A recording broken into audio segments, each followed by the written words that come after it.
আসসালামু আলাইকুম, চ্যানেলে স্বাগতম। আজকে আপনাদেরকে মোবাইল ফোনের একটা গুরুত্বপূর্ণ সেটিংস দেখাবো, যেটা থেকে দেখতে পাবেন আপনার ফোনটা কেউ ট্র্যাক করছে কিনা। আমাদের ফোন মাঝে মাঝেই হ্যাক হয়ে যায় এবং আমাদের ফোনে অনেক গুরুত্বপূর্ণ ইনফরমেশন থাকে, যেটা হচ্ছে যদি হ্যাক হয়ে যায় বা অন্য কারো কাছে চলে যায় সেটা আমাদের জন্য বিপজ্জনক হতে পারে। সেজন্য প্রথমে আমরা ফোনের সেটিংয়ে চলে যাব। আমরা সেটিংয়ে যাই, একটু যদি নিচে আসি সেক্ষেত্রে দেখা যাবে এখানে একটা গুগল নামে একটা অপশন আছে। আমরা এই অপশনে চলে যাব, এরপর অল সার্ভিসে চলে যাব।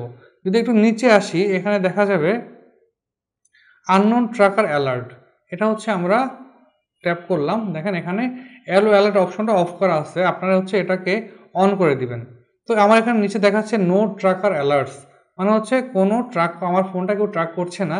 তো আপনারা এই নো ট্র্যাকার অ্যালার্টসের নিচে একটা ম্যানুয়াল স্ক্যান নামে একটা অপশন পাবেন। আপনারা যদি এখানে স্ক্যান নাও দেন, দেখেন আমরা এখানে ম্যানুয়াল স্ক্যান অপশনটায় ক্লিক করার পরে এটা হচ্ছে আপনার ম্যানুয়ালি স্ক্যানিং হচ্ছে। আমরা দেখি কি হয় রেজাল্টটা।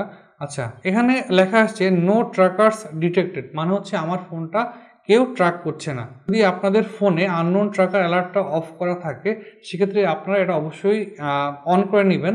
যদি অন করেন সেক্ষেত্রে যদি কেউ আপনার ফোনটা ট্র্যাক করার চেষ্টা করে সেক্ষেত্রে আপনাদের কাছে সাথে সাথে অ্যালার্ট চলে আসবে। আশা করি ভিডিওটা আপনাদের ভালো লেগেছে এবং এটা আপনাদের অনেক কাজে লাগবে। সো হচ্ছে আপনার আশেপাশে যারা আপনার পরিচিত আছে এবং কাছের মানুষ, বন্ধুবান্ধব, কলিগ আছে, বেশি বেশি শেয়ার করবেন যাতে তারাও এটা দেখতে পারে এবং তারাও তাদের ফোনকে নিরাপদ রাখতে পারে। আজকের মতো বিদায় নিচ্ছি। আল্লাহ হাফেজ।